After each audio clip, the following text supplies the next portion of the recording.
बीच में उपस्थित हुआ हूँ एक नए वीडियो के साथ, एक नए टॉपिक के साथ। जी हाँ, आज हम बॉटनी क्लास में आज बात करेंगे एग्रीकल्चर ऑफ स्पीसीज की। आप देख रहे हैं कि वर्तमान में हम सभी को आवश्यकता है कि हम कैसे आत्मनिर्भर बन सकते हैं। आत्मनिर्भर बनने के लिए हमें कुछ ना कुछ ऐसे थॉट्स अपने मन में लाना चाहिए जिससे कि हम क्या कर सकें, कुछ नया करने की कोशिश कर सकें। आज मैं बात करूंगा ग्रामीण इलाकों में रहने वाले स्टूडेंट्स की। आप ग्रामीण इलाकों में रहते हैं अगर, तो आप एग्रीकल्चर ऑफ स्पाइसेस के माध्यम से आप एक सोर्स ऑफ इनकम बना सकते हैं। जी हाँ, तो आज हम बात करते हैं स्पाइसेस, मसाले, है ना। तो मसाले महत्वपूर्ण कृषि उत्पाद हैं। इनका भोजन में फ्लेवर एजेंट यानी कि हम स्वाद के रूप में इनका यूज करते हैं, है ना। फ्लेवर बनाने का कार्य करते हैं मसाले। इसके अलावा इनका यूज औषधि, इत्र व प्रसाधन सामग्री में भी किया जाता है। प्रतिवर्ष अगर हम बात करें तो लगभग 400 करोड़ रुपए के निर्यात जो है वो भारत मसाले का करता है। 400 करोड़ रुपए का प्रतिवर्ष मसाले का केवल निर्यात करता है। अर्थात हम आर्थिक दृष्टि से देखें तो आर्थिक दृष्टि से भी मसाले की जो खेती है वो बहुत ही महत्वपूर्ण है। विश्व के अगर विभिन्न क्षेत्रों में अगर बात करें तो लगभग 70% से ज़्यादा मसाले की प्रजातियां हैं जो वो उगाई जाती हैं। यह पौधे के विभिन्न भागों से प्राप्त होते हैं। जैसे कि अगर हम बात करें कि पौधे के किस भाग से, अगर जड़ से बात करें तो जड़ से हमें एंजेलिका मसाला मिलता है ना। अगर हम प्रकंद की बात करें, राइजोम्स की, तो राइजोम से हमें अदरक, हल्दी वगैरह मिलती है। इसके अलावा अगर पौधे की पत्तियों के भाग से की बात करें तो पौधे की पत्तियों से हमें क्या मिलता है, पुदीना, तेज पत्ता, ये सब मसाले प्राप्त होते हैं। पौधे की अगर हम छाल की बात करें तो छाल से हमें क्या मिलता है, दालचीनी, ये सब आप देखते हैं जो बहुत ही महत्वपूर्ण इम्पोर्टेंट है। दालचीनी का उपयोग बहुत औषधि वर्धक के लिए किया जाता है। आपके पेट से संबंधित जो भी बीमारियां हैं उसके लिए आप दालचीनी का उपयोग कर सकते हैं। मसाले के रूप में तो करते ही है, इसके साथ साथ महिलाओं के लिए बहुत आवश्यक होती है। महिलाओं में जब डिसेबिलिटी हो जाती है तो अगर आप दालचीनी का जो पानी है उसको बॉयल करके उनको पिलाते हैं तो उनका मेंटेनेंस ठीक हो जाता है। ठीक है। इसके अलावा अगर हम पौधे के पुष्प कलिकाओं की बात करें तो पुष्प कलिकाओं से हमको लौंग प्राप्त होती है। लौंग जो होती है वो पौधे की एक प्रकार की पुष्प कलिका है। तो ये सब, इसके अलावा अगर हम वर्तिकाग्र से बात करें, स्टिग्मा से पौधे की, तो स्टिग्मा से हमको केशर प्राप्त होता है। अगर पौधे के फल की बात करें तो बहुत सारे ऐसे जो है प्लांट से हमें जो चीज मसाले मिलते हैं वो फ्रूट्स के भाग से मिलते हैं। जैसे कि इलायची हो गया, मिर्च हो गया, ये सब हमें कहाँ से मिलते हैं, पौधे के फल के पार्ट से मिलते हैं। अगर बीज की बात करें तो बीज के रूप में जैसे कि आप देखते हैं जीरा हो गया, मेथी हो गया, धनिया, इसके पौधे के हम जो बीज होते हैं, सीड्स होते हैं, उनका यूज इस रूप में करते हैं, है ना। इसके अलावा अगर हम बात करें कि स्पाइसेस की, मसाले की, तो मसाले में एंटीऑक्सीडेंट गुण भी पाया जाता है। एंटीऑक्सीडेंट गुण के कारण इसका यूज जो है वो हम अचार वगैरह को प्रिजर्व करने के लिए करते हैं, चटनियों को प्रिजर्व रखने के लिए करते हैं। इससे क्या होता है, बहुत दिनों तक अगर इनको हम रखते हैं तो इनमें एंटीऑक्सीडेंट गुण होने के कारण ये बहुत दिनों तक खराब नहीं होते। इसके अलावा अगर हम इंडिया की बात करें तो इंडिया में आप देखते हैं पिपर नाइग्रम, जिसको हम अपनी लैंग्वेज में काली मिर्च कहते हैं। काली मिर्च जो है ये भी हमको भारत में बहुत ज़्यादा इसको उगाया जाता है। इसके अलावा हम बात करें अगर छोटी इलायची, इलेटेरिया अराडेमोनम जो होता है, ये छोटी इलायची बोलते हैं, इसका भी हम बहुत ज़्यादा उपयोग करते हैं। बड़ी इलायची का, अदरक का, हल्दी का, मिर्ची, कैप्सिकम, एनम, ये सब जो होते हैं इनका हम बहुत ज़्यादा भारत में इनका उत्पादन करते हैं और इनका यूज किया जाता है। तो इनका यूज आप भी, इनको उत्पाद आप भी कर सकते हैं। बहुत ही सरल और तरीके से हम चर्चा करेंगे एक एक वीडियोस में आगे के कि कैसे इन मसालों की खेती हम अपने घर पे रहकर अपने खेत में कर सकते हैं।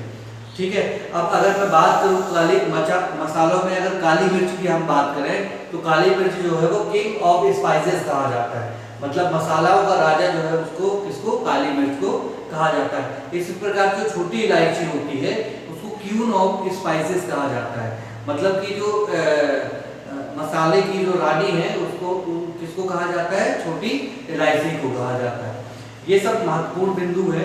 इसके अलावा अगर हम बात करें भारत को मसालों के निर्यात से प्राप्त होने वाली जो कुल विदेशी मुद्रा है, भारत को मसालों के निर्यात से प्राप्त होने वाली जो कुल विदेशी मुद्रा है उसका 50% से भी अधिक जो है वो केवल काली मिर्च के निर्यात से प्राप्त होता है। जी हाँ, तो काली मिर्च भारत में बहुत ही ज्यादा मात्रा में उगाई जाती है और इसका निर्यात भी बहुत अधिक मात्रा में होता है। हम बात करें अगर काली मिर्च को, तो काली मिर्च को ब्लैक गोल्ड ऑफ इंडिया भी कहते हैं, है ना, भारत का काला सोना भी हम इसको कहते हैं। ठीक है, ये तो हुई मसालों की बात जो आपको मैंने बेसिक बताया कि आप कैसे मसाले का क्या महत्व है, क्या इम्पोर्टेंट है।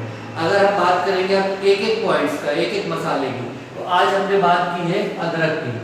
आज हम अदरक के बारे में पढ़ेंगे कि अदरक की खेती कैसे कर सकते हैं और अदरक को कैसे हम अपने खेतों में उगा सकते हैं। जी हाँ, अगर बॉटनिकल नेम की बात करें तो अदरक का जिंजिबर ऑफिसिनेल है, इसको इंग्लिश में जिंजिबर कहते हैं, जिंजर कहते हैं, और हमारे जो लोकल लैंग्वेज है उसमें इसको कॉमन नेम में अदरक कहते हैं। अगर हम अदरक की बात करें, जिंजिबर ऑफिसिनेल्स कहते हैं। ठीक है, अब हम बात करेंगे इसकी, तो जो अदरक होता है वो बहुवर्षीय शाख होता है जो भूमिगत तना के अंदर होता है, भूमि के अंदर होता है, ये एक प्रकार है ना, तो शाख होता है। अगर इसकी ऊंचाई की बात करें 30 से 100 सेंटीमीटर तक ऊंचाई तक ये जाता है। इसको उगाने के लिए हमें नम और उष्ण जलवायु की आवश्यकता होती है। जो हमारे यहाँ का टेम्परेचर जनरली जो हम देखे एमपी का, वो नम और उष्ण, थोड़ा सा हल्का गर्म और नम जो रहता है उस जलवायु में इसको हम उगा सकते हैं। मिट्टी की बात करें तो रेतीली या दोमट मिट्टी इसके लिए यूज बहुत ही लाभदायक होगी। इसका जो वेजिटेशन है वो कैसे करते हैं ये मैं आपको बताता हूँ। इसको लगाने के लिए अर्थात इसको वेजिटेशन इसका करने के लिए इसके राइजोम्स द्वारा, राइजोम्स अर्थात जो प्रकंद होते हैं छोटे छोटे, आपने देखा होगा राइजोम्स इसमें जो लगे होते हैं, उसी राइजोम्स का कोई भी एक टुकड़ा जिसमें क्या बोलते हैं जीवित कलिका हो, है ना, उस राइजोम्स में क्या जीवित अगर कलिका है तो उसको हम वेजिटेशन के लिए यूज कर सकते हैं और उनको लगा सकते हैं और इसकी खेती कर सकते हैं। इसके अलावा इसके सीड्स भी हम लगा सकते हैं, सीड्स तो लगा ही सकते हैं, लेकिन राइजोम्स लगाते हैं हम तो उसमें हमको बहुत इकोनॉमिकली सपोर्ट मिलता है ना। बीच बीच पे इसको देख रेख की जरूरत पड़ती है, इसमें थोड़ा बहुत हमको इसके आवश्यकता जो अनुसार थोड़ा बहुत खाद वगैरह, पानी वगैरह की आवश्यकता होती है। इस अदरक की जो खेती है वो लगभग 8 से 10 माह में तैयार हो जाती है। राइजोम्स को फिर हम क्या करते हैं, खोदते हैं और खोद के इसके राइजोम्स से जो है वो हमको अदरक जो है वो प्राप्त होता है।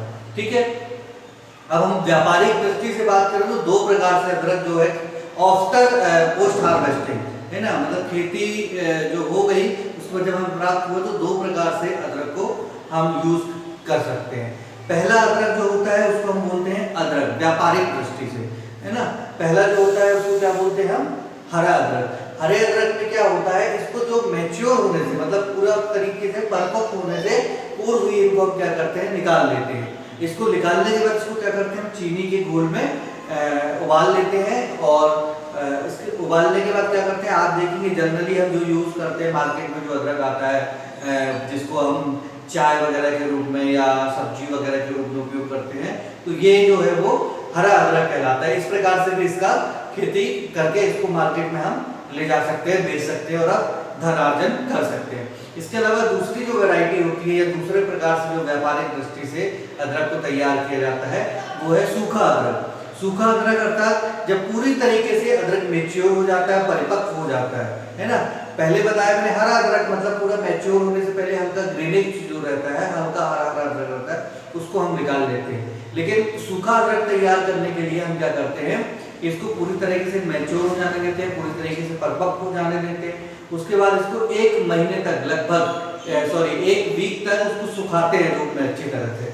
सुखाने के बाद चूने के पानी से उसकी ब्लीच करते हैं। ब्लीच करने के बाद ये जो हमको प्राप्त होता है वो सौंठ के रूप में प्राप्त होता है। आपने देखा होगा मार्केट में बहुत अच्छा रेट मिलता है इसका अदरक का, जो हमें सौंठ के रूप में प्राप्त होता है। ये बहुत दिनों तक आप यूज कर सकते हैं, बहुत दिनों तक इसको रख सकते हैं और ये खराब नहीं होता। तो ये मैंने आपको बताई आज एग्रीकल्चर ऑफ स्पाइसेस में पहला आज हमारा जो है वो अदरक की बात की।